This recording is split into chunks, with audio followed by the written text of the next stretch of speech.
Nous sommes à Montezo, village situé dans le département d'Alépé, région de Lamé. Dame Jacqueline est productrice de semoule de manioc, communément appelée atiké. Cette activité, elle l'exerce dans le village depuis une vingtaine d'années. Chaque année, je fais champ de manioc. Maintenant, je me prends ça au champ, souvent en tara ou bien soit moto. Et puis j'enlève et puis j'enlève les pots de manioc. Et puis je pile. Maintenant, je mets en bas de machine. Et presque, j'enlève l'eau. Maintenant, je tamise. Et puis je donne grain. Une activité génératrice de revenus qui lui permet de subvenir à ses besoins et à ceux de ses enfants. Quand j'ai fini de préparer, je vends. Si je vends, que ça finit bien, soit il y a 30 000, soit il y a 40 000. Ça me permet de prendre en charge. Je nourris mes enfants. Oui, ça me soulage. À Montezo, tout comme dans le département d'Alépé, la production de l'atiké est la principale activité des femmes. Cependant, elles rencontrent d'énormes difficultés pour accroître leur production. Problème de machine pour écraser l'atiké et pour presser aussi. On n'a pas d'argent et puis encore activité. Si tu n'as pas l'argent aussi, comment tu vas avancer ton activité?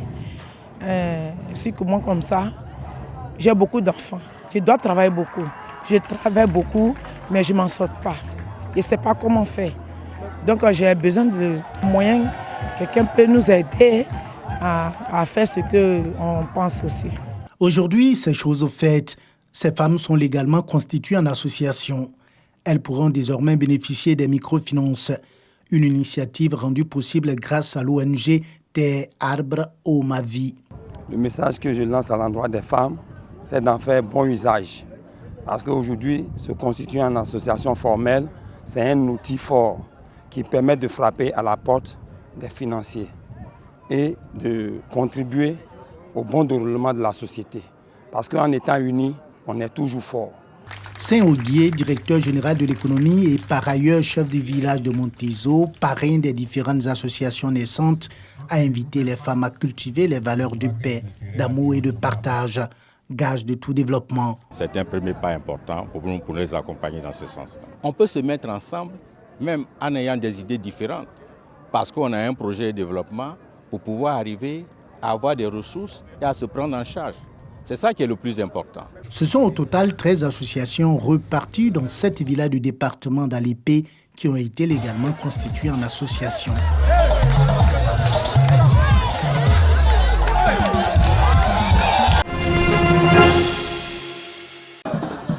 La ministre de l'Assainissement et de la Salubrité à San Pedro dans le cadre de l'opération Grand Ménage, qui est à sa 24e édition. Première étape, la voie qui part du rond-point de la cité au quartier Lac. Pelle en main, Anne Désiré Ouloto donne le top départ de l'opération. Dans un nuage de poussière, les autorités de la ville, avec à leur tête le premier magistrat, Félix Anoblé, lui emboîtent le pas. Les militaires sont même de la partie. Le bitume, les caniveaux, tout est nettoyé. Malheureusement, les riverains et autres occupants du trottoir ne se sentent pas interpellés. Ils sont plutôt des spectateurs, ce que les autorités ne trouvent pas normal. Place donc à la sensibilisation. Nous, on a fait l'opération aujourd'hui. Et je vous vois, vous êtes assises là-bas, vous nous regardez. Je pensais que vous auriez couru pour dire, Madame le ministre, laisse-moi balayer, c'est notre coin. Est-ce qu'on pourra faire la police après vous tous les jours? Si lundi matin, le maire ne vient pas vous dire, est-ce que vous allez balayer? Comment se fait-il que devant la pharmacie, on retrouve plein de saletés? Ça veut donc dire que vous ne faites pas votre travail. Vous allez dire que c'est la mairie, c'est ça. Mais si devant chez vous c'est sale, ça veut dire que chez vous aussi c'est sale, n'est-ce pas? Donc je pense qu'il faut vous organiser désormais. D'abord ça, ce n'est pas très bien de mettre du papier, enlevez ça. On ne peut pas mettre un carton comme ça devant une pharmacie. Voilà. Nous avons décidé de balayer chaque matin et après avoir fini de vendre. Le soir, nous devons balayer pour rendre la Côte d'Ivoire très très propre. Je voudrais effectivement soutenir l'initiative du maire qui, depuis un moment, effectivement, sollicite tous les concitoyens à rendre cette ville propre et à leur inculquer effectivement une culture de propreté. Après le rond-point de la cité, cap sur le carrefour Mori, où tous les caniveaux sont bouchés par des déchets. L'opération ici consiste au curage de ces caniveaux. Le grand marché de la ville comme troisième étape de l'opération Grand Ménage à San Pedro. Balai en main, la ministre Anne-Désirée Ouloto et le maire Félix Anoblé montrent l'exemple aux commerçants. Quatrième et dernière étape, la place à dos. Comme partout où elle est passée, la ministre de l'Assainissement et de la Salubrité a procédé à l'installation du comité régional de coordination pour la salubrité et l'hygiène. Elle a remis par la même occasion du matériel d'entretien et de nettoyage ainsi que des diplômes. Anne-Désirée Ouloto se réjouit de la réussite de la 24e édition de l'opération Grand Ménage, même si la pluie s'en est mêlée vers la fin. Pour 2019, les choses ne seront plus comme par le passé, a indiqué la ministre Anne-Désirée Ouloto. Désormais, il revient aux maires des communes d'initier et de convier le ministère de l'Assainissement et de la Salubrité à une opération Grand Ménage. Félix Anoblé, le maire de San Pedro, a offert un véhicule qui va nettoyer les rues. Il a annoncé un concours du quartier le plus propre. Objectif, faire de San Pedro la ville la plus propre de Côte d'Ivoire.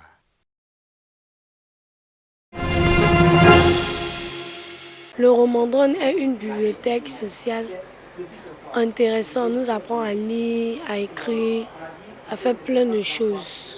Ça m'a permis de pouvoir bien lire, pouvoir bien m'exprimer, pouvoir bien dire les liaisons, les verbes. Ce lieu de rendez-vous des tout-petits avec le savoir est aujourd'hui l'ombre de lui-même.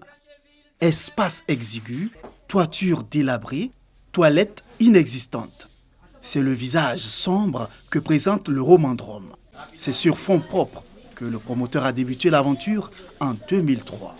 Aujourd'hui, le Romandrome est un espace didactique beaucoup fréquenté par les enfants de Treichville.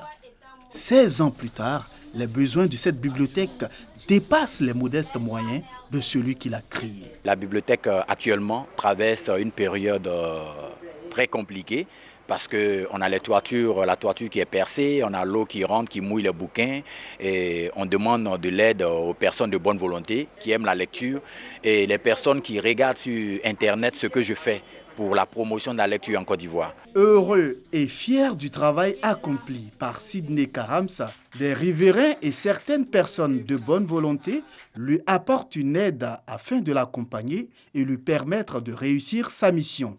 Je soutiens notre frère Sidney parce que ce qu'il fait est grand. Ce n'est pas donné à tout le monde, c'est bénévolat. Il aime bien les enfants, tout le monde aime les enfants. Au lieu de laisser les enfants traîner dans la rue, lui il les récupère, il les éduque à sa manière. C'est vraiment grand devant l'Éternel. Sidney Karamsa a bravé son handicap pour sillonner tous les quartiers de la commune de Treichville afin de partager sa passion pour la lecture avec les enfants. Son rêve qu'un jour, un espace plus grand, entièrement équipé, lui soit octroyé, cela en vue d'intéresser davantage les tout-petits à la lecture. Affection. Et chacun d'eux avec le secret désir.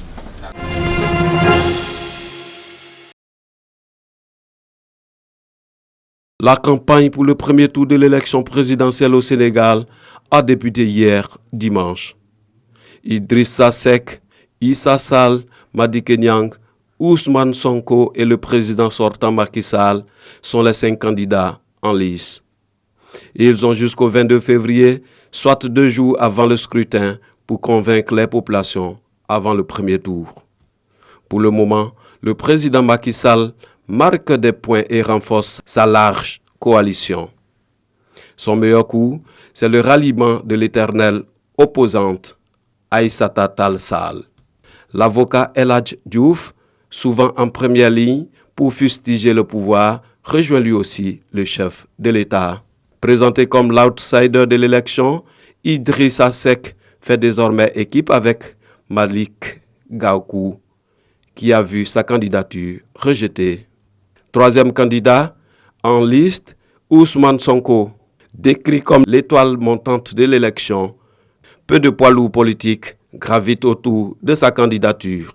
Madické Niang, du Parti démocratique sénégalais, s'est présenté contre l'avis du PDS.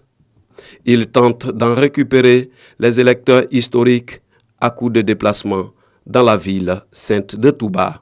Religion et politique ne sont jamais loin non plus pour Issa Sall. L'homme bénéficie d'une forte adhésion des membres de sa confrérie, les Tidianes. L'élection présidentielle au Sénégal est prévue le 24 février prochain